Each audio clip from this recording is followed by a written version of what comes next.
पिछले कुछ दिनों से इजराइल और हमास के बीच संघर्ष बढ़ रहा है, जिसमें दोनों पक्षों के आम लोगों को ही दिक्कत का सामना करना पड़ा है।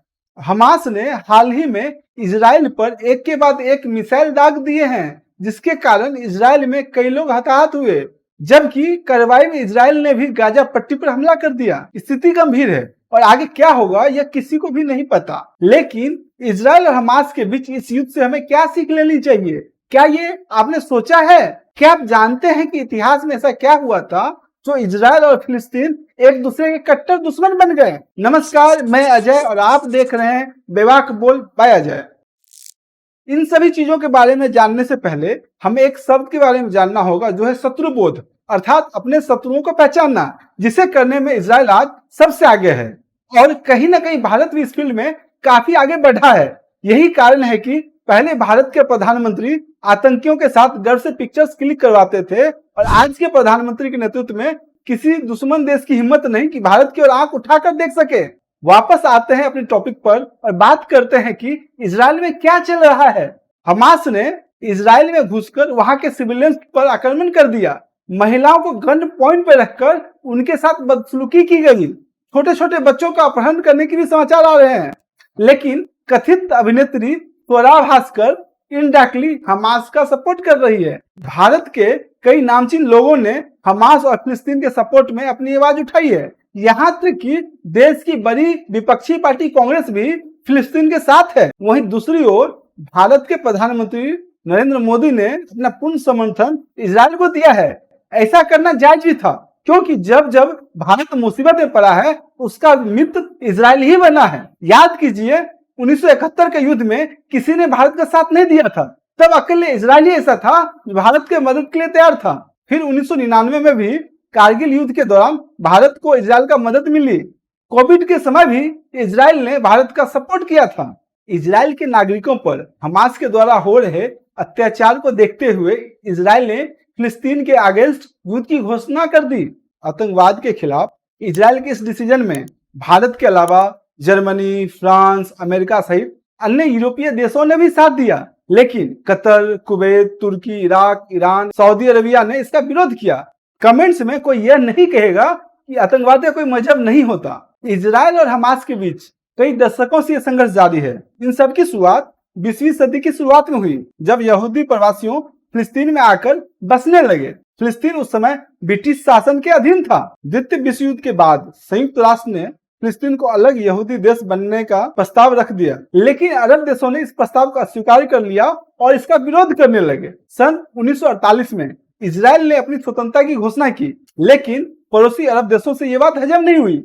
यहूदी राज्य की स्थापना को रोकने का प्रयास उन्होंने इजराइल पर आक्रमण करके दिया। इस युद्ध में इजराइल जीत गया, लेकिन अरब देशों से उसका संघर्ष जारी रहा, जो आज भी जारी है। साल 1967 में इजराइल ने मिस्र, जॉर्डन और सीरिया के खिलाफ 6 दिवसीय युद्ध लड़ा और वेस्ट बैंक, गाजा पट्टी और अन्य क्षेत्रों पर कब्जा कर लिया। हालांकि तब से इजराइल ने इनमें से कुछ क्षेत्रों से अपना वर्चस्व हटा लिया, लेकिन वेस्ट बैंक पर कब्जा जारी रखा। साथ ही इजराइल ने भी गाजा पट्टी पर नाकाबंदी बनाए रखा। हमास की स्थापना सन 1987 में मुस्लिम ब्रदरहुड की एक शाखा के रूप में हुई और 2007 में चुनाव जीतने के बाद हमास गाजा पट्टी को नियंत्रण में रखा है। मजे की बात यह है कि इसे संयुक्त राष्ट्र अमेरिका और इजराइल सहित कई देशों ने एक आतंकवादी संगठन का दर्जा दे रखा है। इजराइल और हमास के बीच भले ही कुछ समय के लिए शांति रही, लेकिन मई 2021 में हमास ने इजराइल पर आक्रमण करना शुरू कर दिया। इजराइल ने जवाबी कार्रवाई करते हुए गाजा पर हवाई हमले किए। ये संघर्ष करीब 11 दिनों तक चला, जिसमें सैकड़ों सैनिक मारे गए और अब शुरू हुआ 2023 का इजराइल बना फिलिस्तीन का एक नया झमेला। हो सकता है इन दो देशों का युद्ध अब एक बहुदेशीय युद्ध बन जाए, जिसे शॉर्ट टर्म में वर्ल्ड वार कहते हैं। पर ऐसे में सबसे बड़ा सवाल यही है कि हमास ने एकदम से ये अटैक इजराइल पर क्यों किया? सऊदी इजराइल पर बार बार हो रहे हमले की सबसे इंपॉर्टेंट कड़ी है। पिछले कुछ महीनों से भले ही इजराइल और सऊदी अपने संबंध अच्छे करने में लगे हुए हैं। सऊदी और इजराइल एक पीस डील भी करने वाले थे, जिसे डील ऑफ सेंचुरी माना जा रहा था, और इस डील की मध्यस्थता कोई और नहीं अमेरिका ही कर रहा था। लेकिन अंदर ही अंदर अरब देश इजराइल को देखना भी नहीं चाहते। 1830 से 1890 के दशक में यूरोप में यहूदियों का संहार किया जा रहा था। जब यहूदियों को यूरोप में चुन चुन कर मारा जाने लगा तो उनका एक आंदोलन आरंभ हुआ। इस आंदोलन की मांग थी यहूदियों के लिए एक सुरक्षित क्षेत्र हो। लगभग 25,000 यहूदी आज के इजराइल में पलायन कर गए। यही 1904 से 1914 तक लगभग 40,000 यहूदी आज के इजराइल वाले क्षेत्र में पलायन कर गए। बेसिकली यहूदियों ने इस क्षेत्र में इजराइल पर अपना दबदबा कायम किया, लेकिन अरब देशों को यही यहूदी फूटी आंख नहीं सुहाते थे।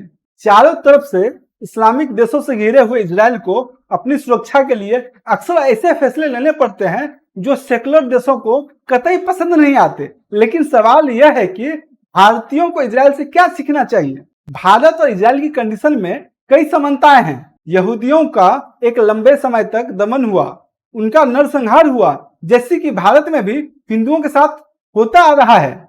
मैं यहाँ आज के भारत नहीं, मुगल कालीन भारत की बात कर रहा हूँ। इसके अलावा इजराइल और भारत में समानता है कि दोनों ही देश इस्लामिक देशों से घिरे हुए हैं और दोनों ही देशों में आतंक एक बहुत बड़ी समस्या है। इजराइल में आतंक फैलाता है हमास, जिसे पोषण मिलता है अरब देशों से।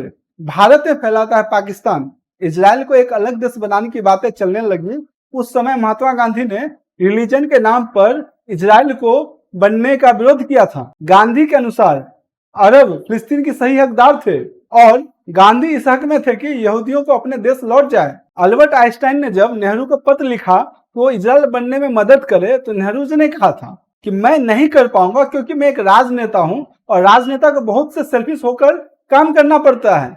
उस समय की भारत सरकार यही नहीं रुकी। भारत ने 1949 में इजराइल के यूनाइटेड नेशन में भाग बनने के विरुद्ध भी वोट किया था।